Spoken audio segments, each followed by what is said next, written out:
Apple announces iOS 8 and actually surprises, even with no hardware. Foxconn has just spilled the beans on the future of the iPhone 6. And Samsung announces its first Tizen phone, and it's actually not that bad. I'm Jaime Rivera, and even though today is Monday and I can complain about anything, probably the worst thing today is the fact that I'm still stuck with a 4-inch display, which I should swap. This is Pocketnow Daily.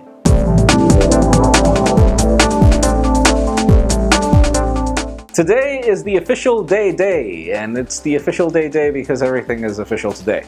Samsung has just announced the new Z, the Samsung Z, and that's actually the name. It's their first Tizen phone, and surprising, we thought that Tizen was going to be more focused on entry-level markets and cheap phones, but this is actually a 4.8-inch display phone, 720p, and all the bells and whistles of a flagship, and the design that actually doesn't look that bad. Reminds me of the old blackjack, which was really cool, but even cooler is the fact that you get a fingerprint scanner and you get just about everything you'd get on a Galaxy S5, though this Samsung Z is focused for Russia and other markets in Asia for now. We'll see how it goes.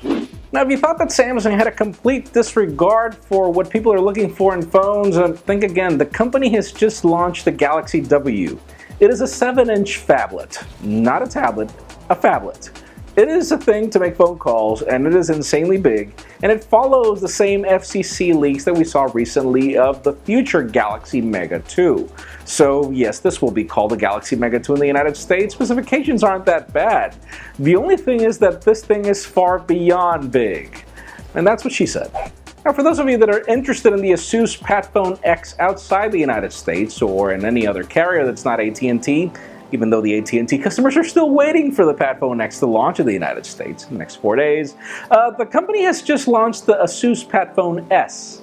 And it's pretty much the same tablet, the same phone, the same combination of transformation, the same thing you're getting on one product than the other. The only difference is that you get the bands for Europe, whereas you don't get the LTE bands for the United States, at least for AT&T though. The PadFone S is definitely not a bad tablet. It's actually a good product though. We still don't have pricing or availability. Stay tuned for that. Now, even though WWDC 2014 happened today, there was no hardware announced, though they still kind of spilled the beans. Interesting. It's either that Apple was trying to prevent people from being disappointed at the event for not seeing new hardware, that Foxconn has just published a statement confirming that it is working on 2 new iPhone 6 models, a 4.7-inch model and a 5.5-inch model. So for those of you that are wondering if these products are real, Foxconn pretty much just confirmed, and it's something that Foxconn has never really done. So they are spilling things, and we are having to expect this most likely for the September launch that we heard earlier.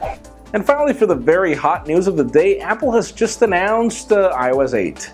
And you would think that even though this event was only software related, where we saw OS X Yosemite plus iOS 8, you know, the changes are quite significant. There are a lot of features here, like for example, continuity, where you can start things on your phone and finish them on your iPad or on your iPhone. And it's just this whole integration between iOS devices and OS X devices that actually makes iOS 8 quite compelling. We did get Health Kit and other different features which are interesting. The list is extremely long. Links in the description for full details on everything that got launched, but that leaves you to the question of the day.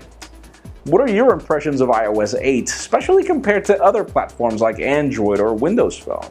Because in my particular case, honestly, I feel that it didn't only, catch up to Android, it actually leapfrogged in some things, like for example, this whole desktop integration. But then again, not everything is perfect, but sadly for Windows Phone, it's kind of complicated. But leave us a comment down below, what do you think? We will have some video hands-on coverage very soon. And friends, you know the drill. If you want to get the news earlier before this video is filmed, make sure you follow us on Pocketnow.com and subscribe to the channel as well. You can also follow me on Twitter, Jaime_Rivera. Please give this video a thumbs up if you like what you saw. I am Jaime Rivera. Thank you very much for watching. We will see you tomorrow.